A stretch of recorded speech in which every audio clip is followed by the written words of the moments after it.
दोस्तों UPSC EPFO APFC exam preparation का एक बहुत ही इंपॉर्टेंट कंपोनेंट है governance and constitution of India, क्योंकि इस कंपोनेंट से एग्जाम में अराउंड 10 क्वेश्चन आते हैं। और आज हम इस वीडियो में कवर करने वाले हैं इस कंपोनेंट के पीवाईक्यूज। हम 2023 के एपीएफसी ईओ और 2021 के ईओ एग्जाम के क्वेश्चंस को सॉल्व करेंगे इस कंपोनेंट के, ताकि हम एक आइडिया लगा सके कि भाई अपकमिंग एग्जाम में हमें किस तरह के क्वेश्चन देखने को मिल सकते हैं और उन क्वेश्चंस को हमें कैसे अप्रोच करना चाहिए। लेकिन आगे बढ़ने से पहले मैं आप लोगों से रिक्वेस्ट करूंगा कि भाई अगर आप लोग यूपीएससी ईपीएफओ एपीएफसी और एग्जाम की तैयारी कर रहे हैं तो आपके पास हमारी ये बुक पक्का होनी चाहिए, क्योंकि ये बुक आपकी हेल्प करने वाली है स्पेशल कंपोनेंट की क्वालिटी प्रैक्टिस एंड रिवीजन में। क्योंकि दोस्तों इस बुक में हम आप लोगों को 1900 मोस्ट इंपॉर्टेंट एमसीक्यूज प्रोवाइड कर रहे हैं for the special components like accountancy, auditing, insurance, social security, labour law.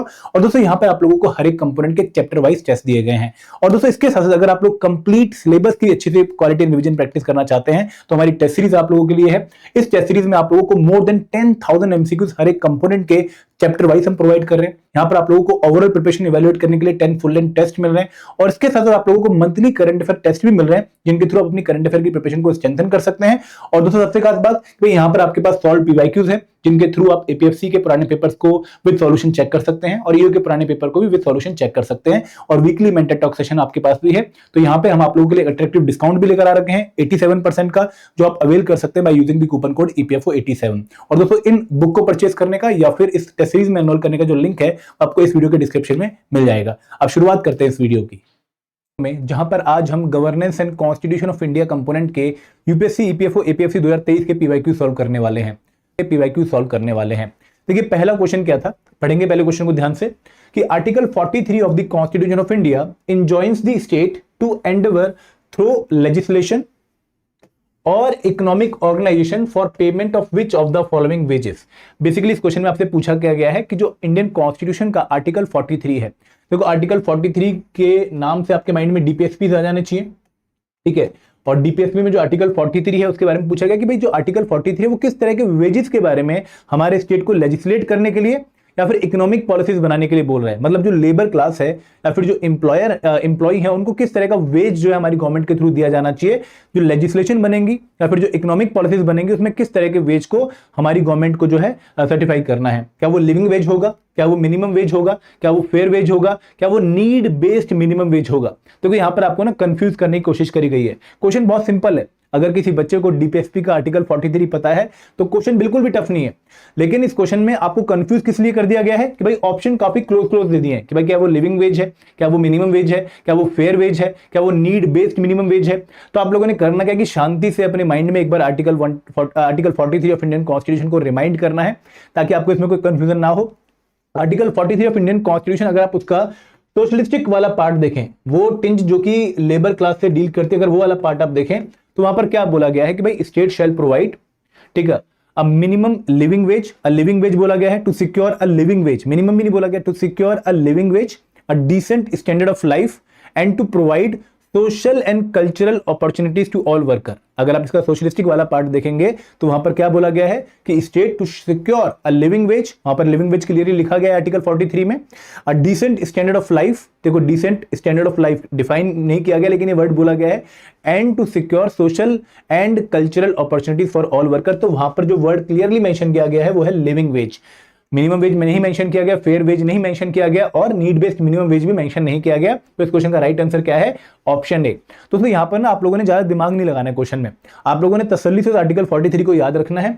अगर वो आपको याद भी नहीं है तो आपने सोचना है कि भाई क्या एक फेयर वेज, क्या एक मिनिमम वेज, क्या एक लिविंग वेज क्या हो सकता है। तो अगर आप सोचेंगे थोड़ा सा तो आपको एक आइडिया लगेगा कि हाँ भाई वो लिविंग वेज है। वैसे यहाँ पर लॉजिक काम नहीं करेगा, यहाँ पर काम क्या करेगा कि भाई आपको वो आर्टिकल याद हो। तो हम हमेशा कहते हैं कि भाई ऐसे क्वेश्चंस को डील करने के लिए आपको आर्टिकल 12 से लेकर आर्टिकल 51A की नॉलेज अच्छी खासी होनी चाहिए। ये आर्टिकल आपके टिप्स पे होनी चाहिए और यही लर्निंग आप लोगों ने आगे भी लेके जानी है कि भाई आर्टिकल 42 से लेकर आर्टिकल 51A के बीच में आपको कोई भी कंप्रोमाइज नहीं करना है। कुछ बच्चे कहेंगे कि सर ये क्वेश्चन शायद आईआर का है। देखो आईआर से भी क्वेश्चन ओवरलैप करता है और वहां पर भी आप लोगों को constitutional provision related to labour अच्छे से पता होने चाहिए। आगे बढ़ते हैं, नेक्स्ट क्वेश्चन सॉल्व करते हैं। Which of the following statement regarding the ordinance making power of the governor is are not correct। देखो जब भी हम क्वेश्चन सॉल्व करते हैं ना तो क्वेश्चन सॉल्व करने के तरीके हैं यूपीएससी एग्जामिनेशन में। सबसे इंपॉर्टेंट तरीका क्या है कि भाई जो भी क्रिटिकल वर्ड है क्वेश्चन में, जो भी मेन वर्ड है क्वेश्चन में, जो आपके क्वेश्चन का आंसर गलत करवा सकती है आपसे, उनको आपने पक्का अंडरलाइन या फिर सर्कल कर लेना है। तो यहां पर पहले तो क्या है, ऑर्डिनेंस मेकिंग पावर किसकी, गवर्नर की, और क्या पूछा गया कि भाई कौन सी स्टेटमेंट सही नहीं है, आपको गलत स्टेटमेंट बतानी है, सही स्टेटमेंट नहीं बतानी, गलत स्टेटमेंट बतानी है। अब स्टेटमेंट पढ़ते हैं कि भाई it is a discretionary power. Discretionary power का मतलब क्या है कि भाई ये गवर्नर साहब बिना किसी की एडवाइस के, बिना किसी की मर्जी के खुद ही एक्सरसाइज कर सकते हैं, उनकी खुद की डिस्क्रिशन है इस पे, ठीक है, उनका खुद का कंट्रोल एंड पावर्स को एक्सरसाइज करने में, वो किसी और की एडवाइस या फिर किसी और के सजेशन से बाउंड नहीं है। And does not Intel the advice of the minister, की जो स्टेट की जो काउंसिल ऑफ मिनिस्टर है उनकी एडवाइस के बिना भी वो अपनी ऑर्डिनेंस मेकिंग पावर को एक्सरसाइज कर सकते हैं। ये स्टेटमेंट ये कह रही है। अभी देखते हैं गलत या सही है। The ordinance making power of the governor is confined to the subjects in the all 3 list of schedule 7। आप लोग जानते हैं कि शेड्यूल 7 ऑफ इंडियन कॉन्स्टिट्यूशन जो है वो डिफरेंट सब्जेक्ट्स को, जिनके ऊपर लेजिस्लेशन बन सकती है, उनको 3 लिस्ट में डिफाइन करता है। एक कंकरेंट लिस्ट है, एक स्टेट लिस्ट, एक सेंट्रल लिस्ट है। तो यहां पर बोला गया कि जो गवर्नर की ऑर्डिनेंस मेकिंग पावर है वो कुछ इस तरीके से वो कि जो तीनों लिस्ट हैं 7th शेड्यूल में, उनमें किसी के ऊपर भी वो एक्ट बना सकते हैं, किसी के ऊपर भी वो लेजिस्लेशन बना सकते हैं। एक्ट नहीं, लेजिस्लेशन बोलेंगे इसको। And with regard to repugnancy with the union law relating to the concurrent subject, the governor's ordinance will prevail notwithstanding repugnancy if the ordinance had been made in pursuance of the instruction of the president of India. देखो इस statement को ध्यान से समझिएगा। ये statement क्या कहती है कि भाई अगर फॉर एग्जांपल गवर्नर साहब ने एक ऑर्डिनेंस लेजिस्लेट कर दिया, एक ऑर्डिनेंस बना दिया, ठीक है, अब जो ये ऑर्डिनेंस बनाया, जो ये लेजिस्लेशन बनाई, ये कंफ्लिक्ट में आ गई एक यूनियन लॉ से। एक एक्ट पहले बना हुआ था, एक यूनियन लॉ पहले से बना हुआ था, उसके कंफ्लिक्ट में आ गई है, ठीक है। इस केस में अगर ऑर्डिनेंस बनाने से पहले गवर्नर साहब ने प्रेसिडेंट साहब की प्रायर परमिशन ली होगी, इंस्ट्रक्शन उनसे ली होगी, और उसके बाद अगर ऑर्डिनेंस बनाया होगा, तो इस केस में अगर कंफ्लिक्ट आता है यूनियन लॉ से, तो उस केस में ordinance will prevail not the union law. ये स्टेटमेंट थर्ड आपकी ये समझा रही है। और दोस्तों आपने अभी इन तीनों स्टेटमेंट को 1 बाय 1 सॉल्व करना है आंसर पे पहुंचने के लिए। पहली स्टेटमेंट क्या है कि गवर्नर की ऑर्डिनेंस मेकिंग पावर एक डिस्क्रिशनरी पावर है। देखो आप लोगों को पता होगा कि भाई गवर्नर के पास 5 डिस्क्रिशनरी पावर हैं केवल, और उनमें ये वाली डिस्क्रिशनरी पावर नहीं है। ऑर्डिनेंस मेकिंग पावर क्या है? एक लेजिस्लेशन बनाने की पावर, जब आपके एक हाउस या फिर दोनों ही हाउस सेशन में नहीं है। तो this is a temporary solution. लेकिन इस टेम्पररी सॉल्यूशन को भी गवर्नर सिर्फ अपनी मर्जी से एक्सरसाइज नहीं कर सकते हैं, उनको कोई भी ऑर्डिनेंस बनाने से पहले एक बार advice of council of minister लेनी पड़ेगी, या फिर हम उल्टा बोल रहे हैं कि एक काउंसिल ऑफ मिनिस्टर की एडवाइस लेने पर ही उनको ये ऑर्डिनेंस मेकिंग पावर की, ऑर्डिनेंस बनाने की पावर दी गई है। तो यहां पर जो ऑर्डिनेंस मेकिंग पावर है वो डिस्क्रिशनरी पावर नहीं है, it is a power which has to be exercise on the recommendation या on the advice of the council of minister. तो ये स्टेटमेंट हमारी गलत है। हम जैसे ही आंसर देखेंगे हमारा ये ऑप्शन एलिमिनेट हो गया, क्योंकि 1 हमारे आंसर का पार्ट बनना चाहिए। ये भी स्टेटमेंट जो है आपकी एलिमिनेट होगी, क्योंकि हमारे आंसर का पार्ट 1 बनना चाहिए। तो अब आंसर या तो ए बनेगा या आंसर बी बनेगा। अब सेकंड स्टेटमेंट देखते हैं। सेकंड स्टेटमेंट आपने जैसे ही आंसर देखा आपको पता लगा ऑटोमेटिकली इनकरेक्ट है, क्योंकि दोनों ही आंसर ए और बी में इसका पार्ट जो है आ रहा है। तो यहां पर ये स्टेटमेंट भी इनकरेक्ट है। क्यों इनकरेक्ट है? कि भाई जिन लिस्ट पर state legislation, state legislature law बनाने की पावर रखती है, सिर्फ उन्हीं सब्जेक्ट्स पे ऑर्डिनेंस भी बनाया जा सकता है गवर्नर के द्वारा, उनके अलावा सब्जेक्ट्स पे ऑर्डिनेंस नहीं बनाया जा सकता। तो फॉर एग्जांपल अगर स्टेट लेजिस्लेचर कंकरेंट सब्जेक्ट या फिर स्टेट लिस्ट के सब्जेक्ट पे जो है लेजिस्लेशन बनाने की पावर रखती है, तो गवर्नर साहब भी सिर्फ उन्हीं लिस्ट पे जो है आपके ऑर्डिनेंस बना सकते हैं, वो सेंट्रल लिस्ट पे जो है ऑर्डिनेंस नहीं बना सकते हैं। तो ये स्टेटमेंट हमारी इनकरेक्ट है, आंसर का पार्ट बनेगी। अब जब हम थर्ड स्टेटमेंट की बात करें दोस्तों, स्टेटमेंट इसलिए करेक्ट है क्योंकि जब भी कोई स्टेट लेजिस्लेशन कंफ्लिक्ट में आएगी विद द यूनियन लॉ, और स्टेट लेजिस्लेशन जो बनाई गई है वो in instruction on the instruction of president of India बनाई गई है, तो उस केस में स्टेट लॉ विल प्रिवेल। ये एक जो है पॉइंट मेंशन किया गया हमारे कॉन्स्टिट्यूशन में, जब हम सेंटर स्टेट रिलेशन के लेजिस्लेटिव रिलेशंस की बात करते हैं। तो ये स्टेटमेंट करेक्ट है, तो इसलिए हमारे आंसर का पार्ट नहीं बनेगी। इसलिए हमारा करेक्ट आंसर क्या बनेगा? ऑप्शन ए 1 और 2 ओनली। ठीक है, तो ध्यान से ये स्टेटमेंट सॉल्व करनी है, कोई जल्दीबाजी नहीं करनी है। और अगेन ये सारी की सारी स्टेटमेंट डायरेक्टली लक्ष्मीकांत से जो है आई हुई है, तो आपको लक्ष्मीकांत बुक पे यहाँ पे ट्रस्ट करना है। आगे बढ़ते हैं, अगला क्वेश्चन सॉल्व करते हैं। ये स्टेटमेंट लक्ष्मीकांत की नहीं है, क्वेश्चन लक्ष्मीकांत का नहीं है, ये करंट अफेयर बेस्ड क्वेश्चन है। और अगेन इसको हम ध्यान से सॉल्व करेंगे कि which of the following statement about curative petition, यहाँ पे क्यूरेटिव पिटीशन के बारे में आपसे पूछा गया है, और इज आर करेक्ट पूछा गया कि कौन सी स्टेटमेंट यहाँ पर करेक्ट है रिगार्डिंग क्यूरेटिव पिटीशन। देखो जब आप क्यूरेटिव पिटीशन के बारे में पढ़ते हो तो इसका कोई आपको कॉन्स्टिट्यूशनल बेसिस या फिर कोई मेन लीगल रिकोर्स देखने को नहीं मिलता कि भाई कहीं पर प्रॉपर्ली मेंशन्ड है, ऐसा कहीं आपको देखने को नहीं मिलेगा। बेसिकली जब आप किसी फाइनल कन्विक्शन के अगेंस्ट कोर्ट में रिव्यू डालते हो तो रिव्यू पिटीशन अगर फेल भी हो जाती है, अगर उसके मतलब उस केस में भी आपके पास जो है आपके अगेंस्ट डिसीजन आ जाता है, तो उसके बाद भी आपको सुप्रीम कोर्ट ने एक रिकोर्स दे रखा है, एक स्पेशल पैसेज दे रखा है कि भाई आप क्यूरेटिव पिटीशन फाइल करके अपनी फाइनल कन्विक्शन के रिव्यू के अगेंस्ट भी आप जो है सुप्रीम कोर्ट जा सकते हो, सुनवाई के लिए जा सकते हो। तो क्यूरेटिव पिटीशन एक बहुत ही रेयरेस्ट ऑफ अपॉर्चुनिटी है जो कि फाइनल कन्विक्शन के अगेंस्ट आप लोगों को मिली है। और इस केस में आप लोगों ने ध्यान रखना कि भाई ये जो क्यूरेटिव पिटीशन है, ये फाइल करने की पावर या इसको एक्सरसाइज करने की पावर सिर्फ और सिर्फ सुप्रीम कोर्ट को दी गई है। ये एंटरटेन जो की जा सकती है by the supreme court only की जा सकती है, हाई कोर्ट के पास ये पावर नहीं है। तो सेकंड स्टेटमेंट हमारी ऑटोमेटिकली इनकरेक्ट हो जाएगी, पहली स्टेटमेंट हमारी करेक्ट हो जाएगी। तो यहां पर अगर हम सेकंड स्टेटमेंट इनकरेक्ट कर दें और पहली स्टेटमेंट करेक्ट कर दे तो हमारी ये 1 या 1 and 3 यही स्टेटमेंट जो है आंसर का पार्ट बनेगी। अब यहां पे थर्ड स्टेटमेंट बहुत इंपॉर्टेंट है कि भाई certification by a senior advocate is necessary to file a curative petition. बिल्कुल सही है।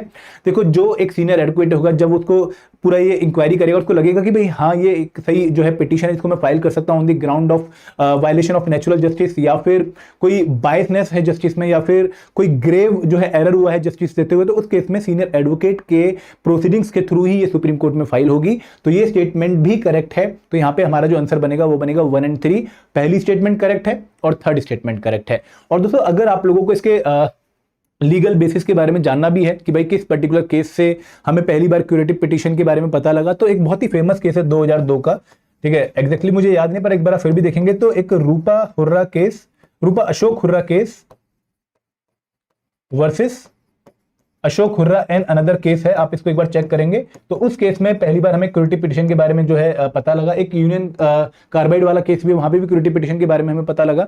तो ये चीजें बहुत ज्यादा जो है बुक्स में नहीं मिलेंगी आपको, इसको आपको करंट अफेयर से ही कवर करना होगा। आगे बढ़ते हैं, फोर्थ क्वेश्चन देखते हैं। Which of the following expenditures are charge to the consolidated fund of India. दोस्तों अब जो आगे क्वेश्चन आने वाले हैं ना, इन क्वेश्चंस को आप सीधा ये मान लो कि लक्ष्मीकांत से कॉपी किया गया, मतलब सारे के सारे क्वेश्चंस में जितनी भी स्टेटमेंट है वो कहीं ना कहीं रट्टे वाला पार्ट है। मतलब जिस बच्चे के रट्टा एकदम स्ट्रांग होगा उनको ये क्वेश्चन बहुत इजी लगने वाले हैं, क्योंकि बहुत क्लियरली उन्होंने लाइन बाय लाइन लक्ष्मीकांत से चीजें कॉपी करी हैं, या फिर कॉपी ना बोल के लक्ष्मीकांत से ही उठाई उन्होंने। और एक क्वेश्चन आप लोगों को कहीं ना कहीं एक ऐसी नॉलेज के बेसिस पे सॉल्व करने का मौका मिलेगा जो कि आपको बहुत अच्छे से याद है।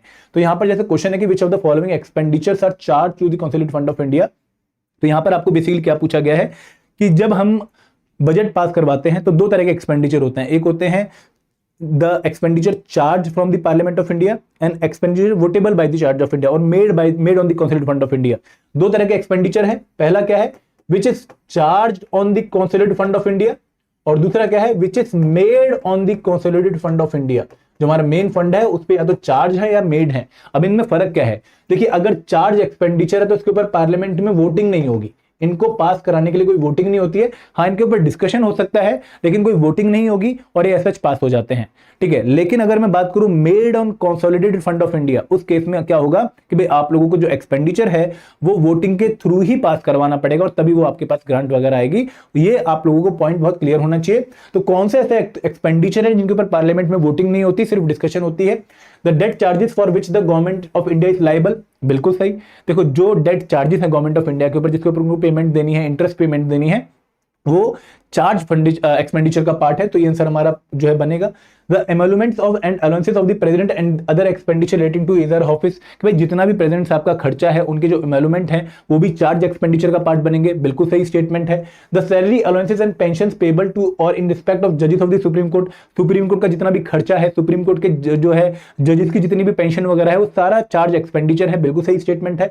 The salary and allowances of the chairman and deputy chairman of the Rajya Sabha. बिल्कुल सही दोस्तों। जो हमारे मेन ऑफिस हैं पार्लियामेंट ऑफ इंडिया के, जैसे स्पीकर हो गए, डिप्टी स्पीकर हो गए, चेयरमैन हो गए, डिप्टी चेयरमैन हो गए, वाइस प्रेसिडेंट की सैलरी यहाँ पर कहीं ना कहीं इंक्लूड हो गई, वो सारी हमारी चार्ज एक्सपेंडिचर का पार्ट है। उसके ऊपर वोटिंग पार्लियामेंट में नहीं होती है। इसके अलावा भी बहुत सारे एक्सपेंडिचर और हैं जहां पर वोटिंग नहीं होती है। तो उस केस में आपको सारे के सारे एक्सपेंडिचर जो है चार्ज एक्सपेंडिचर देखने को मिलेंगे। इस क्वेश्चन में टफ नहीं था ये क्वेश्चन, आपको थोड़ा सा बस हल्का सा याद होना चाहिए, चीजों को याद करना चाहिए था, आपके लिए डिफिकल्ट नहीं था ये क्वेश्चन। तो ये ऑप्शन है बी। और कौन से चैप्टर का पार्ट है, पार्लियामेंट वाले चैप्टर का क्वेश्चन है जो कि हमारे बजट एक्सपेंडिचर से रिलेट करता है। अगला क्वेश्चन, अगला क्वेश्चन है कि which of the following was the recommendation by the Thangan Committee in respect of local government in India। देखिए, अगर हम अपने देश में पंचायती राज इंस्टीट्यूशंस की बात करें तो आजादी के बाद बहुत सारी कमेटीज हमें देखने को मिली जिन्होंने पीआरआई के रिगार्डिंग बहुत सारी रिकमेंडेशन दी। जहां पे शुरुआत होती है बलवंत राय मेहता कमेटी 1952 से, उसके बाद हमें अशोक मेहता कमेटी दिखती है, फिर हमें जीवीके राव कमेटी दिखती है, फिर हमें एलएम सिंघवी कमेटी दिखती है, फिर 1988 में सेंट्रल गवर्नमेंट के द्वारा पीके थंगन कमेटी बनाई जाती है। और पीके थंगन कमेटी भी कहीं ना कहीं जो एलएम सिंघवी की रिकमेंडेशन है उन्हीं को आगे पास करते हुए बताते हैं कि भाई हमें अपने जो लोकल सेल्फ गवर्नमेंट है रूरल एरियाज में पंचायती राज इंस्टीट्यूशन उनको कॉन्स्टिट्यूशनल स्टेटस दे देना चाहिए, प्लस उनकी जो टर्म है 5 ईयर की कर देनी चाहिए, प्लस पॉपुलेशन के बेसिस के हिसाब से हमें रिजर्वेशन दे देना चाहिए डिफरेंट कैटेगरीज को, वुमेन को भी रिजर्वेशन दे देना चाहिए। तो इनकी बहुत सारी रिकमेंडेशन थी, उनकी रिकमेंडेशन के रिगार्डिंग आपसे क्वेश्चन पूछा कि भाई इनमें से कौन सी उनकी रिकमेंडेशन थी। तो यहां पर कॉन्स्टिट्यूशनल स्टेटस और 3 ईयर टर्म फॉर पीआरआई, ये आपको ऑप्शन दिए गए हैं, ये आपको स्टेटमेंट दी गई है। तो यहां पे आपने याद रखना है कि भाई जो भी कमेटीज जो है जीवीके राव कमेटी के बाद आई थी पीआरआई के ऊपर, उन्होंने सभी ने 5 ईयर की टर्म्स जो है बताई थी फॉर पीआरआई, ना कि 3 ईयर्स की टर्म। तो ये स्टेटमेंट ऑटोमेटिकली गलत है और सभी ने बोला था कि भाई आप पंचायती राज इंस्टीट्यूशन को एक कॉन्स्टिट्यूशनल स्टेटस दे दो, ये जरूरी है अगर आपने उनको बहुत अच्छे से काम करवाना है। तो ये स्टेटमेंट करेक्ट है, तो हमारा आंसर क्या बनेगा 1 ओनली। एंड दोस्तों मैं आप लोगों को बताना चाहूंगा कि अगर आप आगे भी एग्जाम्स की तैयारी कर रहे हैं तो म्युनिसिपैलिटीज और पंचायती राज इंस्टीट्यूशन एक बहुत ही इंपॉर्टेंट टॉपिक है जिसके ऊपर काफी अच्छा फोकस आप लोगों का होना चाहिए। आगे बढ़ते हैं, अगला क्वेश्चन देखते हैं। Which of the following statements about the functions of the State Finance Commission is are correct? देखो आप लोगों को पता होगा कि भाई जो मेन फाइनेंशियल कमीशन होता है हमारा, जो कि कॉन्स्टिट्यूशनल बॉडी है, सेंट्रल फाइनेंशियल कमीशन के नाम से भी उनको जानते हैं, वो डिफरेंट होता है स्टेट फाइनेंस कमीशन से। स्टेट फाइनेंस कमीशन सिर्फ जो स्टेट में लोकल सेल्फ गवर्नमेंट है उनके लिए रेवेन्यूज को डिसाइड करना और उनकी जो है एक्सपेंडिचर वगैरह देखना, उनकी जो है उनके खर्चे वगैरह मैनेज करना, ये काम स्टेट फाइनेंस कमीशन का होता है। लेकिन सेंट्रल फाइनेंस कमीशन का काम क्या होता है कि भाई सेंटर और स्टेट के बीच में किस तरीके से फंड्स को डिवॉल्व किया जाएगा, वो जो है डेलीगेशन को फाइनलाइज करना, और वो प्रेसिडेंट ऑफ इंडिया हर 5 साल बाद बनाते हैं। लेकिन स्टेट फाइनेंस कमीशन जो है वो हमारे गवर्नर साहब बनाते हैं। तो उनके रिगार्डिंग आपको पूछा गया कि कौन सी 2 स्टेटमेंट जो है सही है। It reviews the financial position of the local governments in the state, बिल्कुल सही बात है। स्टेट फाइनेंस कमीशन को बनाने का पर्पस ही ये है कि वो चेक कर पाए कि भाई स्टेट का जो लोकल सेल्फ गवर्नमेंट है उनकी फाइनेंशियल पोजीशन क्या है, उनको किस तरह की और फंडिंग चाहिए, या फिर क्या वो करंट फंडिंग से चीजें मैनेज कर पा रहे हैं या नहीं कर पा रहे हैं। ये काम चेक करना, इसको रिव्यू करना किसका काम है, स्टेट फाइनेंस कमीशन का।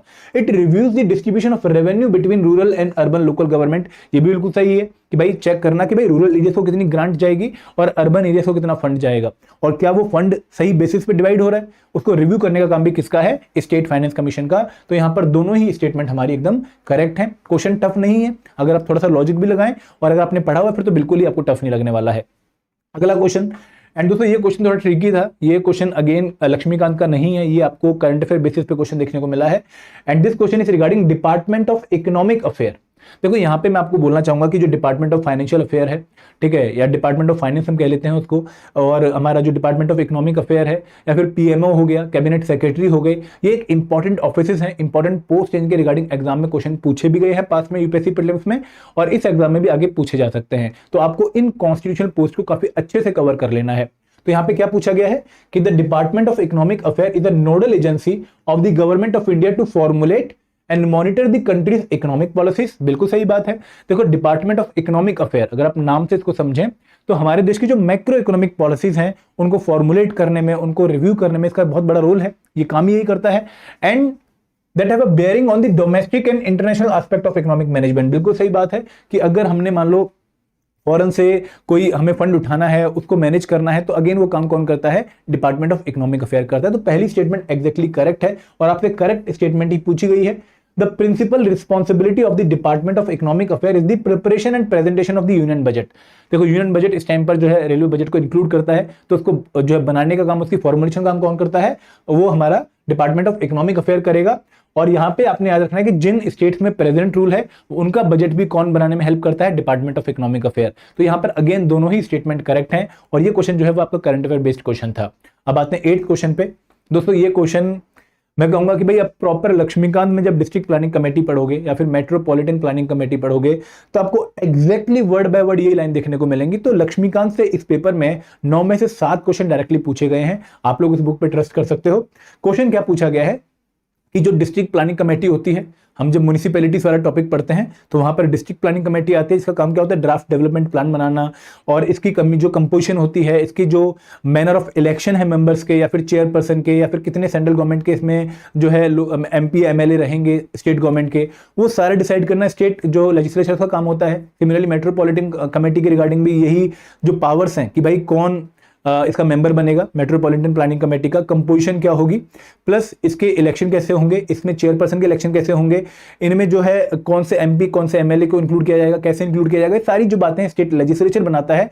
लेकिन कुछ पॉइंट फिक्स कर दिए गए हैं कि भाई इनकी कंपोजिशन में ये पॉइंट आपने पक्का ध्यान में रखना है। तो उन्हीं पॉइंट के रिगार्डिंग आपसे क्वेश्चन पूछा गया है कि जो डिस्ट्रिक्ट प्लानिंग कमेटी है, यहां पर एटलीस्ट 4/5 80% ऑफ द मेंबर जो हैं shall be elected by the elected member of the district level panchayat and the municipalities in district from amongst themselves, कि भाई जो डिस्ट्रिक्ट प्लानिंग कमेटी है इनके 80% लोग जो हैं वो इलेक्टेड होने चाहिए। किनके द्वारा? जो इलेक्टेड मेंबर हैं डिस्ट्रिक्ट जो लेवल पे पंचायत के और म्युनिसिपैलिटीज के जो उस डिस्ट्रिक्ट में है। There proportion would be in accordance with the population, जो पॉपुलेशन है अर्बन टू रूरल, उनका जो रेशियो है उसी बेसिस पे आप लोगों को जो इलेक्टेड मेंबर हैं वो रखने हैं, और उनके द्वारा ही elected member of district planning committee लगभग 80% इलेक्ट किए जाने चाहिए। ये स्टेटमेंट एग्जैक्टली करेक्ट है और आप लोगों से करेक्ट स्टेटमेंट ही पूछी गई थी। सिमिलरली मेट्रोपॉलिटन प्लानिंग कमेटी, जिसका काम अगेन ड्राफ्ट जो है डेवलपमेंट प्लान बनाना होता है फॉर द मेट्रोपॉलिटन एरिया, इसकी भी जो एटलीस्ट 2/3 कंपोजिशन है वो कैसे होगी? It should be elected by the elected member of the municipalities, जो एरिया में मेट्रोपॉलिटन एरिया में म्युनिसिपैलिटीज हैं उनके इलेक्टेड मेंबर के द्वारा इलेक्टेड, एंड द चेयरपर्सन, देखो यहां पे मेंबर नहीं होता, याद रखिएगा ये बहुत इंपॉर्टेंट पॉइंट है, पंचायत के मेंबर नहीं, पंचायत के चेयरपर्सन जो हैं उनके द्वारा इलेक्ट किए जाएंगे, एंड जो उनकी प्रोपोर्शन है वो अगेन पॉपुलेशन के बेसिस पे ही होगी। तो यहां पर दोनों ही स्टेटमेंट हमारी एग्जैक्टली करेक्ट हैं और आप लोगों से करेक्ट स्टेटमेंट ही पूछी गई थी। तो इस क्वेश्चन का आंसर क्या बनेगा? इस क्वेश्चन का आंसर बनेगा ऑप्शन सी, बोथ 1 और 2 आर करेक्ट। ठीक है, तो ये हमारा जो था पॉलिटी का governance and constitution of India वाला जो पोर्शन था उसके PYQ से APFC 2023 में अच्छे क्वेश्चन थे, टफ नहीं बोलूंगा। जिस बच्चे ने लक्ष्मीकांत पढ़ी हुई थी या जिस बच्चे ने अच्छे से पॉलिटी पढ़ी हुई थी उनके लिए बहुत इजी थे। 9 में से 7 क्वेश्चन सॉल्व कर सकता था वो इजीली। तो अब ये अगर करने की हमारी स्ट्रेटेजी क्या होनी चाहिए, तो यहां पर इस PYQ सीरीज के नए लेक्चर में मैं आप लोगों को इंडियन पॉलिटी कंपोनेंट के जो EOA 2023 एग्जामिनेशन के PYQ से उनको सॉल्व करके दिखाऊंगा, और हम ये जानेंगे कि भाई किस तरीके से हमें एग्जाम में इन क्वेश्चन को हैंडल करना चाहिए और आगे के लिए इन क्वेश्चन से हमारे लिए क्या लर्निंग है। क्वेश्चन जो है वो ये है कि which of the following was not मैंने अंडरलाइन कर लिया क्योंकि क्रिटिकल वर्ड है, इसके बेसिस पे मेरा आंसर गलत हो सकता है। मैं OMR शीट पे राइट स्टेटमेंट मार्क कर सकता हूं, तो हमें यहां पर नॉट को हमेशा अंडरलाइन कर लेना है कि which of the following was not recommended by the Dinesh Goswami committee. देखिए आप लोग जानते हैं कि हमारे देश में इलेक्टोरल रिफॉर्म के रिगार्डिंग बहुत सारी कमेटीज बनी हैं। हम अगर बात करें तारकुंडे कमेटी 1974, फिर जयप्रकाश नारायण कमेटी बनी 1974 के आसपास ही, उसके बाद बनी दिनेश गोस्वामी कमेटी जो कि VP सिंह गवर्नमेंट ने बनाई, एक पॉलिटिशियन थे उनकी जो है चेयरमैनशिप में दिनेश गोस्वामी कमेटी बनी, और 1990 में कमेटी बनी। इसके बाद आप लोगों को जो है वोहरा कमेटी देखने को मिलती है 1993 में, फिर इंद्रजीत गुप्ता कमेटी बनी स्टेट फंडिंग ऑफ इलेक्शन में, उसके बाद आप लोगों को जो है लॉ कमीशन की रिपोर्ट देखने को मिलती है इलेक्टोरल रिफॉर्म के रिगार्डिंग, फिर एक national commission for review of working of Indian constitution बनता है। फिर दोस्तों और भी बहुत सारी कमेटी आती रहती हैं, तो यहाँ पर कमेटी की कमी नहीं है। बट इस पर्टिकुलर क्वेश्चन से हमें क्या मैसेज मिला कि भाई जितनी भी इलेक्टोरल रिफॉर्म की कमेटीज हैं वो एग्जाम के लिए इंपॉर्टेंट हैं और हमें इनके बारे में पता होना चाहिए। तो यहाँ पर बेसिकली इस क्वेश्चन में आपसे पूछा क्या गया है कि भाई जो दिनेश गोस्वामी कमेटी थी इलेक्टोरल रिफॉर्म के रिगार्डिंग, उसकी कौन सी इनमें से रिकमेंडेशन नहीं थी। देखो आपको इसके लिए दिनेश गोस्वामी कमेटी के बारे में पता होना चाहिए, उनकी मेजर रिकमेंडेशंस के बारे में पता होना चाहिए। अब इस क्वेश्चन के हम ऑप्शन पढ़ते हैं कि the appointment of the chief election commissioner should be made by the President of India in consultation with the Chief Justice of India and the leader of the opposition। कि भाई जो एक chief election commissioner होगा हमारे election commission of India में, उसकी appointment कौन करेगा? प्रेसिडेंट ऑफ इंडिया करेंगे। किसकी कंसल्टेशन के बाद करेंगे? कि भाई लीडर ऑफ अपोजिशन की कंसल्टेशन के बाद और चीफ जस्टिस ऑफ इंडिया की बात। ये हमारी पहली स्टेटमेंट है। सेकंड स्टेटमेंट क्या है कि the member of election commission should be appointed by the president of India on the advice of a committee consisting of the prime minister and the leader of opposition. कि भाई यहां पर chief justice से second statement में उन्होंने chief justice को हटाया, क्या कर दिया? प्राइम मिनिस्टर कर दिया। थर्ड स्टेटमेंट क्या है कि the consultation process should have a statutory banking. कि भाई एक एक्ट के थ्रू इसको बैक किया जाना चाहिए। ऐसा नहीं कि ये कमेटी बस बन गई और जो है वो अपना काम कर रही है, कोई बैकिंग नहीं है उस कमेटी की, मतलब कोई स्टैट्यूटरी जो एक्ट है वो उस पर्टिकुलर कमेटी की फाउंडेशन या फॉर्मेशन को सपोर्ट नहीं करता है। लास्ट स्टेटमेंट क्या है कि the appointment of the other election commissioner ठीक है, should be made in consultation with the chief election commissioner, the chief justice of India and the leader of the opposition. अब यहां पे आपसे जो है इनकरेक्ट स्टेटमेंट पूछी है। दोस्तों देखो, इनकरेक्ट स्टेटमेंट मतलब आंसर हमारा एक ही स्टेटमेंट होगा, मल्टीपल स्टेटमेंट नहीं होंगी। और यहां पर थोड़ा सा हम दिमाग लगा सकते थे, थोड़ा हम लॉजिक लगा सकते थे, बट पहले मैं आपको दिनेश गोस्वामी कमेटी के बारे में बताता हूं, जो कि 1990 में बनी थी। इस कमेटी का बेसिकली जो ऑब्जेक्टिव था वो यही था कि भाई इलेक्शन कमीशन ऑफ इंडिया को हम किस तरीके से रिफॉर्म कर सकते हैं उसके बारे में बताइए। इन्होंने बोला कि भाई इलेक्शन कमीशन ऑफ इंडिया ने एक मल्टी मेंबर बॉडी बनना चाहिए जहां पर एटलीस्ट 3 मेंबर होने चाहिए। इस कमेटी में जितने भी मेंबर थे सबने माना एक साथ कि भाई हाँ, इस कमेटी में इलेक्शन कमीशन ऑफ इंडिया में मल्टी मेंबर बॉडी जो है होनी चाहिए और मिनिमम 3 मेंबर होने चाहिए। और इनकी रिकमेंडेशन क्या थी? देखो, अगर आप यहां पर 3 स्टेटमेंट देखें, 2 स्टेटमेंट देखें, पहली और डी, ये आप लोगों को एक तरह से इन्फोर्सिंग देखने को मिलेगी, मतलब एक साथ देखने को मिलेंगे। कैसे? कि भाई जो चीफ इलेक्शन कमिश्नर है उसकी अपॉइंटमेंट कौन करेगा? सीजेआई करेगा, मतलब प्रेसिडेंट करेंगे, लेकिन किसी कंसल्टेशन के बाद, सीजेआई कंसल्टेशन के बाद, और लीडर ऑफ अपोजिशन की कंसल्टेशन के बाद। अगर लीडर ऑफ अपोजिशन नहीं है तो उस केस में जो लार्जेस्ट अपोजिशन पार्टी होगी उसका लीडर यहां पर जो है पार्टिसिपेट करेगा इस कंसल्टेशन कमेटी में। और ये ए स्टेटमेंट है। और बी, हमारी डी स्टेटमेंट क्या कहती है कि भाई जो बाकी इलेक्शन कमिश्नर है उनकी अपॉइंटमेंट भी प्रेसिडेंट करेंगे, लेकिन किसी कंसल्टेशन के बाद। चीफ इलेक्शन कमिश्नर की कंसल्टेशन, सीजीआई की consultation and leader of opposition की कंसल्टेशन। अब यहां पे दोनों स्टेटमेंट ए और डी एक दूसरे को बैक कर रही हैं। आप समझ रहे हो कैसे बैक कर रही हैं? कि भाई अगर ये बी स्टेटमेंट करेक्ट होती कि भाई प्राइम मिनिस्टर ऑफ इंडिया की कमेटी जो है वो रिकमेंड करेगी election commission of chief election commissioner के अपॉइंटमेंट में, तो फिर ये वाली स्टेटमेंट उससे कॉन्ट्रास्ट हो जाती, अपोजिट हो जाती।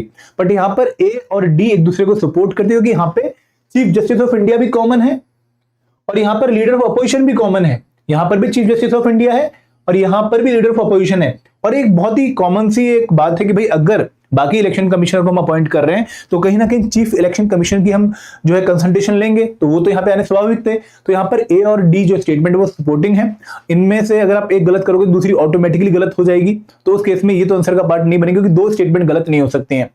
स्टेटरी बैकिंग ये लॉजिकल लग रहा है, ये स्टेटमेंट क्योंकि इससे अलग है, कॉन्ट्रास्ट है, तो इसलिए हमारी जो रॉन्ग आंसर है वो है ऑप्शन बी। तो इस तरीके से मैंने थोड़ा लॉजिकली इसको सॉल्व करने की कोशिश करी है, बट एज सच आपको मेजर कमेटीज की रिकमेंडेशन पता होनी चाहिए, क्योंकि यहाँ पे फ्री माइंड होके एग्जाम के बिना, प्रेशर के बिना फ्री माइंड होके लॉजिक लगाना आसान होता है, लेकिन एग्जाम में हम बहुत प्रेशर में होते हैं, वहां पर हमें अपना अच्छा दिमाग भी कई बार डाउटफुल लग जाता है कि भाई हम शायद यहाँ पे रिस्क ले रहे हैं, हमें इस क्वेश्चन को अवॉइड करना चाहिए।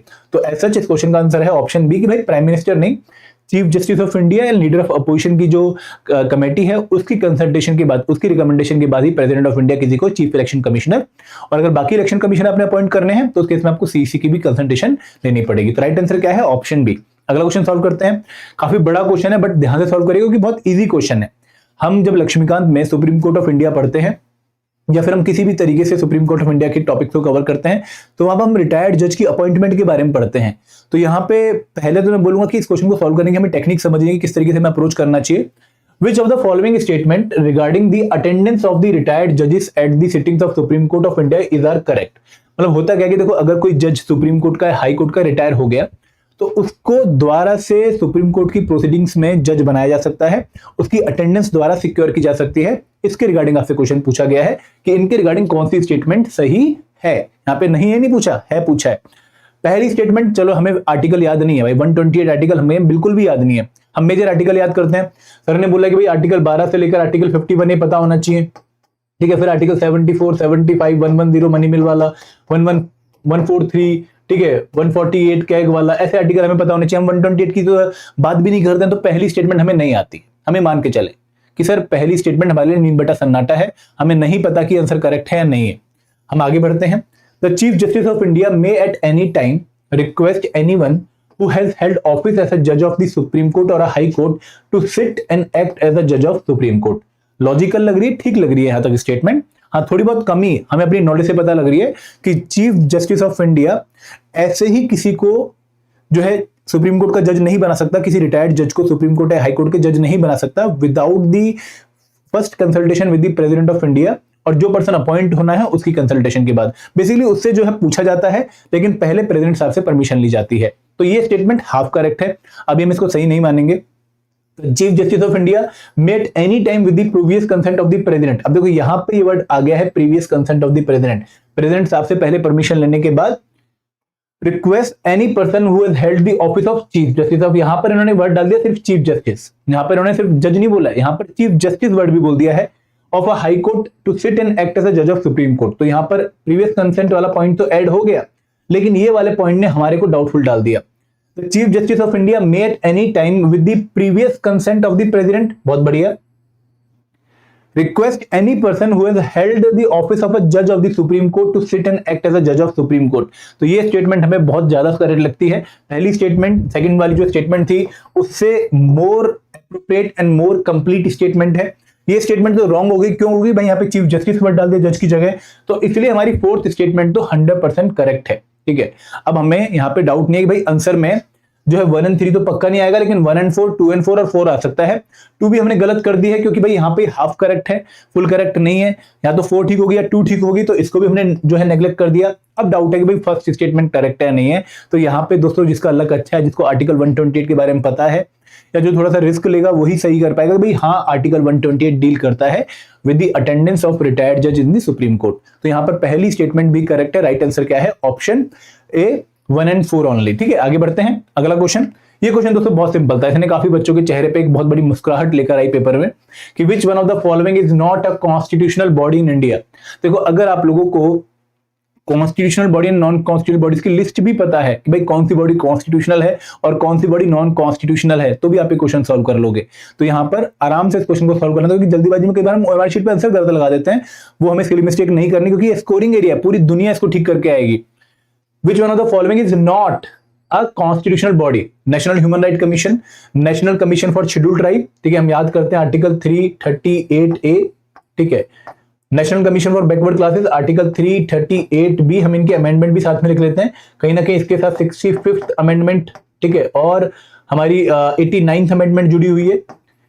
National commission for scheduled cast article 338 केवल, और यहाँ पे भी 65th जिसने एक कमीशन को जो है रिप्लेस किया, और फिर 89th में बाइफर्केट होके ये अलग बन गया, ये अलग बन गया। तो यहाँ पे देखो मैंने तीनों आर्टिकल क्यों लिखे हैं, ये तीनों आर्टिकल इसलिए लिखे हैं क्योंकि आर्टिकल कॉन्स्टिट्यूशन के हैं, और अगर कॉन्स्टिट्यूशन में इनका मेंशन है तो दे आर कॉन्स्टिट्यूशनल बॉडी। तो यहाँ पर ये जो तीनों BCD वाली जो बॉडीज हैं, national commission for scheduled tribe, national commission for backward classes and national commission for scheduled caste, they are constitutional bodies because they are established as per the articles of the Indian constitution. बाद में article add किए गए कोई बात नहीं, लेकिन अभी भी कॉन्स्टिट्यूशनल बॉडी है।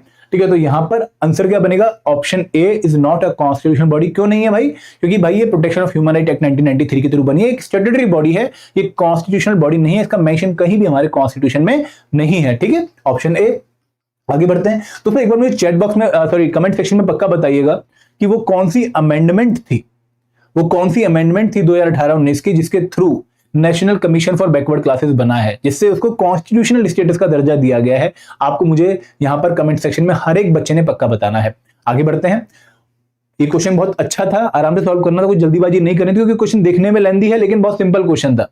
व्हाट आर दी प्रीरिक्विजिट, मतलब क्या पहली कंडीशंस हैं, क्या इनिशियल कंडीशन होनी चाहिए for declaring any area as a scheduled area under the 5th schedule of the constitution of India. आप लोग जानते हैं 5th शेड्यूल जो है वो शेड्यूल्ड एरिया से डील करता है, और जो 6th शेड्यूल है वो AMTM जो हमारे असम वगैरह हैं उनसे, जो उनके वहां पे ट्राइबल एरिया है उनसे डील करता है। तो यहाँ पे 5th शेड्यूल में अगर किसी एरिया को शेड्यूल्ड एरिया घोषित करना है तो उसके लिए कौन सी कंडीशन उस एरिया ने सेटिस्फाई कर रखी होनी चाहिए, तभी उसको शेड्यूल्ड एरिया हम घोषित कर सकते हैं। ये क्वेश्चन आपसे पूछा है।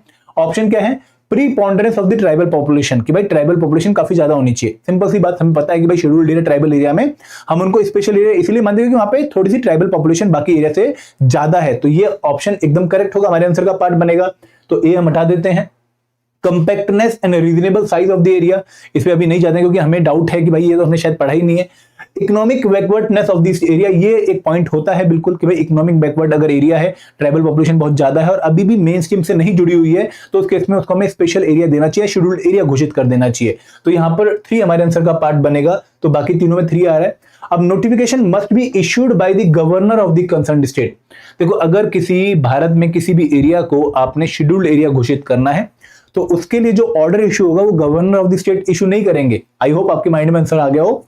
वो इशू करेंगे हमारे भारत के राष्ट्रपति। तो यहां पर 4th स्टेटमेंट जो है वो इनकरेक्ट है, क्योंकि गवर्नर यहां पर हमारे आंसर का पार्ट नहीं बनेगा। हमारे आंसर का पार्ट क्या बनेगा, प्रेसिडेंट ऑफ इंडिया। तो 4 अगर हम गलत करते हैं तो 4 गलत करते ही हमारे 2 ऑप्शन एलिमिनेट हो गए, 2 and 4 and 1 2 3 and 4। अब हमें डाउट है कि भाई compactness and reasonable size of the area. दोस्तों बिल्कुल ये भी एक वैलिड पॉइंट होता है जिसके बेसिस पे हम एक शेड्यूल्ड एरिया घोषित करें। बहुत बड़े एरिया को, बहुत बड़े स्टेट को ही शेड्यूल्ड एरिया घोषित नहीं कर सकते, क्योंकि वहां पे हम स्पेशल फोकस कैसे देंगे, उसकी मैनेजमेंट कैसे करेंगे। तो कहीं ना कहीं हम बहुत छोटे छोटे शेड्यूल्ड एरिया बनाते हैं। तो यहाँ पर ये जो पहले तीन ऑप्शन है 1 2 and 3 they are the right answer, क्योंकि यहाँ पर ये तीन फैक्टर की बेसिस पे हम किसी एरिया को शेड्यूल्ड एरिया घोषित करते हैं। अब आते हैं last question of Indian polity पे। अगेन थोड़ा टेक्निकल क्वेश्चन, मैं इसे टफ क्वेश्चन नहीं बोलूंगा क्योंकि हम इतने डिटेल में कभी भी पॉलिटी नहीं पढ़ते हैं। हाँ नो डाउट अगर ये टॉपिक करंट अफेयर में होता और वहां से हमने कवर कर लिया तो फिर तो अच्छा था, बट अदरवाइज बुक्स वगैरह में हम इसको कवर नहीं करते हैं। The railway budget was separated from the general budget owing to, मतलब देखो हम ये जानते हैं कि भाई एक कमेटी थी 1924 में, आई होप आपने भी उसके बारे में सुना होगा, एक्वर्थ कमेटी। एक्वर्थ कमेटी की रिकमेंडेशन में 1924 में हमने जनरल बजट से रेलवे बजट को सेपरेट किया।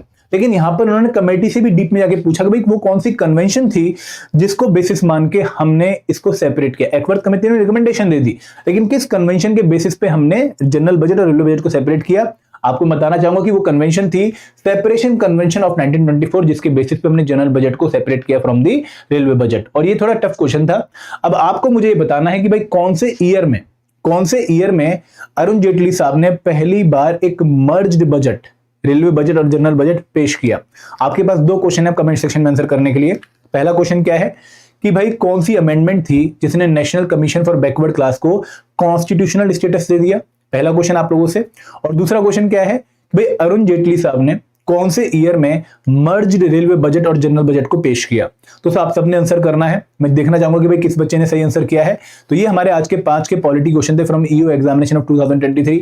आइए आप लोगों का बहुत बहुत स्वागत है, जहां पर आज हम कवर करने वाले हैं ईओ 2021 एग्जामिनेशन के इंडियन पॉलिटी कंपोनेंट्स के प्रीवियस ईयर क्वेश्चन। तो एक बहुत ही इंपॉर्टेंट कंपोनेंट है इंडियन पॉलिटी, हमारे सिलेबस में उसका नाम इस टाइम पर governance and constitution of India है। तो हम देखेंगे कि भाई 2021 के एग्जामिनेशन में कैसे क्वेश्चन आए और हम कैसे क्वेश्चन आगे एक्सपेक्ट कर सकते हैं 2025 के एपीएससी एंड ईओ एग्जामिनेशन में, या चेंजिंग ट्रेंड को डील कर पाओ।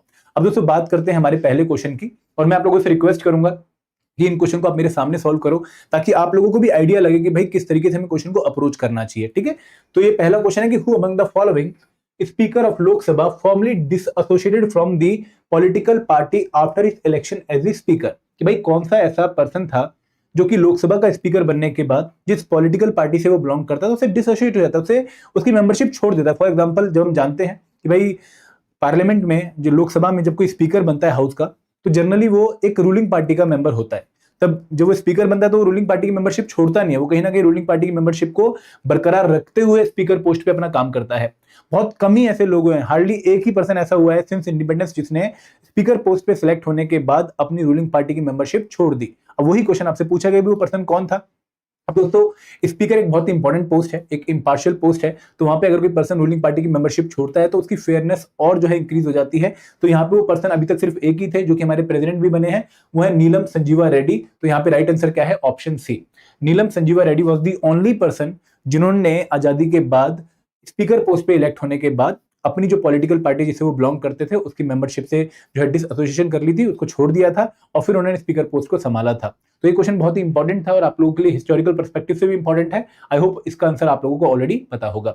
अब अगला क्वेश्चन सॉल्व करते हैं। क्वेश्चन नंबर 2 हमारा क्या है कि which one of the following does not figure in the list of languages in the 8th schedule of the constitution of India.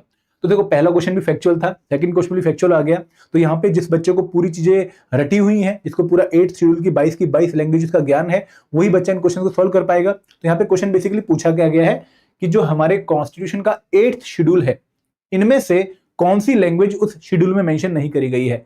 8th schedule किससे डील करता है, जो लैंग्वेजेस हमारी कॉन्स्टिट्यूशन ऑफ इंडिया में ओरिजिनली कितनी लैंग्वेजेस थी, आप मुझे बताएंगे कमेंट सेक्शन में कि भाई कितनी लैंग्वेजेस ओरिजिनली थी। इस टाइम पर 22 लैंग्वेज हो चुकी हैं। दोस्तों 21st अमेंडमेंट के थ्रू कुछ लैंग्वेजेस को ऐड किया गया, फिर 71st अमेंडमेंट के थ्रू कुछ लैंग्वेजेस को ऐड किया गया और फाइनली 92nd अमेंडमेंट के थ्रू कुछ लैंग्वेजेस को ऐड किया गया। और दोस्तों जो 92nd अमेंडमेंट थी उसके थ्रू किसको ऐड किया गया, उसके थ्रू डोगरी यानी कि डोंगरी जो लैंग्वेज है उसको ऐड किया गया, मैथिली लैंग्वेज को ऐड किया गया, संथली लैंग्वेज को ऐड किया गया। तो ये तीनों ही लैंग्वेजेस पार्ट थी 92nd अमेंडमेंट के थ्रू 8th शेड्यूल का। तो ये हमारे आंसर का भी पार्ट बनेंगी, मतलब ये जो है प्रेजेंट है 8th schedule of Indian constitution में, लेकिन बहुत ही कोई ऐसी लैंग्वेज नहीं है जो कि 8th शेड्यूल में मेंशन है। तो राइट आंसर क्या बनेगा, ऑप्शन बी। ये जो तीनों है ए सी डी, ये हमारे कॉन्स्टिट्यूशन में 92nd अमेंडमेंट के थ्रू 8th शेड्यूल में ऐड करी गई थी। अब अगला क्वेश्चन देखते हैं, question number 3। Which one of the following is the mandate of the committee on estimate. देखो हमारे जो है पार्लियामेंट्री फंक्शंस में कमेटीज का बहुत इंपॉर्टेंट रोल है, तो यहां पर आपसे एस्टिमेट कमेटी के रिगार्डिंग क्वेश्चन पूछा गया है कि इनमें से क्या मैंडेट होता है एस्टिमेट कमेटी का। एस्टिमेट कमेटी हो गई, पब्लिक अकाउंट कमेटी हो गई, बहुत ही इंपॉर्टेंट कमेटीज हैं और काफी टाइम से सिंस इंडिपेंडेंस हमारे देश में काम कर रही हैं, और इनमें से कुछ कमेटीज तो हमारी प्री इंडिपेंडेंस इरा की भी हैं। ठीक है, तो यहाँ पे जो एस्टिमेट कमेटी है जिसको जॉन मथई की रिकमेंडेशन में 1950 में बनाया गया, उसके रिगार्डिंग आपसे क्वेश्चन पूछा कि भाई उनका मैंडेट क्या है। पहला ऑप्शन क्या है कि it reports on what economics improvement in organization efficiency or administrative reform consistent with the policy underlying the estimate may be affected। देखिए क्या होता है, जब बजट हम प्रेजेंट करते हैं ना, जब रूलिंग पार्टी बजट प्रेजेंट करती है तो वो चीजों का एस्टिमेट दे देगी, भाई इस चीज में इतना खर्चा हो सकता है, इस चीज में इतना जो है खर्चा होगा, इसमें इतना खर्चा होगा। तो यहाँ पे एस्टिमेट कमेटी का क्या मैंडेट है कि भाई वो बताए कि जो आपने खर्चा दिया है क्या हम उसमें बेटर एफिशिएंसी मेंटेन कर सकते हैं, क्या हम वहां पर और अच्छा एडमिनिस्ट्रेशन कर सकते हैं, क्या हम और खर्चा बचा सकते हैं, इन एस्टिमेट को डाउन कर सकते हैं। तो बेसिकली जो ए ऑप्शन है ये ही इनका मैंडेट है और this is the right answer. But हम बाकी स्टेटमेंट भी देख लेते हैं। It scrutinise appropriation and finance account of the government, नहीं ये काम इनका नहीं होता है, पब्लिक अकाउंट कमेटी का होता है। It examines report of the Comptroller and Auditor General of India and whether public undertaking are run efficiently। No, ये अगेन इसका काम नहीं है। It examines bills on matters of general public interest, ये भी इसका काम नहीं है। तो option A is the right answer. दोस्तों आप लोगों को मुझे कमेंट सेक्शन में बताना है कि भाई जो एस्टिमेट कमेटी होती है हमारी कॉन्स्टिट्यूशन में, हमारी पार्लियामेंट में, सॉरी, ये जो कमेटी है इसके मेंबर कौन से हाउस से बिलोंग करते हैं और कितने मेंबर्स होते हैं। यहाँ पे मैं हिंट देना चाहूंगा कि इसमें सिर्फ एक ही हाउस के मेंबर होता है, दूसरे हाउस का मेंबर इसमें नहीं होता है। ठीक है, दूसरे हाउस के कोई भी मेंबर इसका पार्ट नहीं बनते हैं। तो कौन से हाउस के मेंबर्स इसमें जो है पार्ट करते हैं और कितने मेंबर होते हैं वो भी मुझे आपको बताना है, और वो नंबर पहले क्या था और किस ईयर में वो नंबर इंक्रीज हो गया ये भी मुझे आपको बताना है, ताकि आप लोग अपनी जो नॉलेज है उसका टेस्ट भी कर पाओ इस क्वेश्चन के साथ साथ। अब आते हैं 2021 ईओ एग्जामिनेशन के लास्ट क्वेश्चन पे कि which one of the following facts pertaining to the national green tribunal is not correct. NGT जो है एक बहुत ही पॉपुलर बॉडी है, आप लोग इसके बारे में अखबार में पढ़ते रहते होंगे, एनवायरमेंट प्रोटेक्शन का इसका मैंडेट है। तो उसके रिगार्डिंग कौन सी स्टेटमेंट सही नहीं है, तो जो नहीं वाला पोर्शन है इसको हम अंडरलाइन कर लेंगे कि भाई ये बहुत इंपॉर्टेंट है हमारे लिए, नहीं वाला portion. The NGT was setup in the year 2010, बिल्कुल सही है कि भाई एक स्टैट्यूटरी बॉडी है, एक एक्ट के थ्रू, एनजीटी एक्ट के थ्रू 2010 में, अक्टूबर 2010 में इसकी जो है फॉर्मेशन हुई, तो ये स्टेटमेंट एकदम करेक्ट है। Its purpose is to ensure effective and expeditious disposal of cases relating to environmental protection and conservation of forest and other natural resources, बिल्कुल सही बात है। नेशनल ग्रीन ट्रिब्यूनल का यही मैंडेट है। It is bound by the procedure laid down under the code of civil procedure, नहीं दोस्तों ये बाउंड नहीं है किसी भी सिविल प्रोसीजर से, तो यहाँ पे ये स्टेटमेंट इनकरेक्ट है। It has the power of high court and it is guided by the principle of natural justice. तो ए, बी और डी स्टेटमेंट हमारी सही है, लेकिन सी स्टेटमेंट हमारी सही नहीं है। और हमसे क्या पूछा था कि भाई कौन सी स्टेटमेंट सही नहीं है, तो C statement is not correct. तो this was regarding the EO 2021 Indian polity question. I hope आपको 4 क्वेश्चन से थोड़ी हिंट मिली होगी कि भाई ईओ का पेपर थोड़ा फैक्चुअल आता है और यहाँ पर थोड़े से फैक्ट आपको याद रहे होंगे, तभी आप इन क्वेश्चन को सॉल्व कर पाएंगे। एस्टिमेट कमेटी वाला क्वेश्चन इजी था, एनजीटी वाला क्वेश्चन भी इजी है, लेकिन जो पहले 2 क्वेश्चन थे वो थोड़े से रट्टा स्पेसिफिक थे, जहां पे अगर किसी बच्चे का रट्टा स्ट्रांग है तो वही उन क्वेश्चन को सॉल्व कर पाएगा।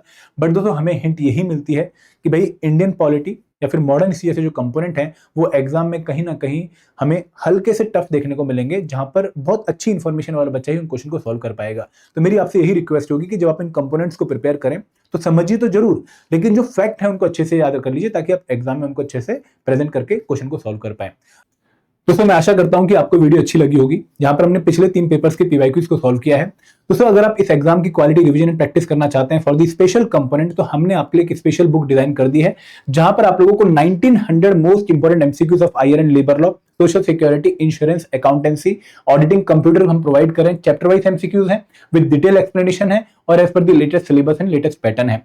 दोस्तों इसके साथ साथ आप हमारे ई स्टोर पे जाके सोशल सिक्योरिटी एक्ट की कंपाइल्ड बुक और लेबर लॉ की कंपाइल्ड बुक भी डाउनलोड कर सकते हैं at a very affordable price. और दोस्तों अगर आप इस एग्जाम के हर एक कंपोनेंट की क्वालिटी रिवीजन एंड प्रैक्टिस करना चाहते हैं तो हमने आपके लिए हमारी टेस्ट सीरीज भी लॉन्च कर रखी है, जहां पर आप लोग हर एक कंपोनेंट के चैप्टर वाइज एमसीक्यूज को प्रैक्टिस कर सकते हैं। इसके साथ साथ आप लोगों को 10 full length test for APSC examination with weekly mentor talk session और करंट अफेयर के भी आपको मंथली क्विज मिल रहे हैं। तो ये टेस्ट सीरीज आप लोगों की क्वालिटी प्रिपरेशन में हेल्प करने वाली है। और दोस्तों यहाँ पर हमारा एक स्पेशल डिस्काउंट चल रहा है 85% ऑफ का, जिसको आप अवेल कर सकते हैं by using the coupon code EPFO85। तो ये टेस्ट सीरीज आप लोगों को लास्ट मोमेंट में इस एग्जाम के लिए रेडी करने में काफी हेल्प करने वाली है, आप इसमें जो है एनरोल कर सकते हैं। This is all from my side, thank you very much, जय हिंद, जय भारत।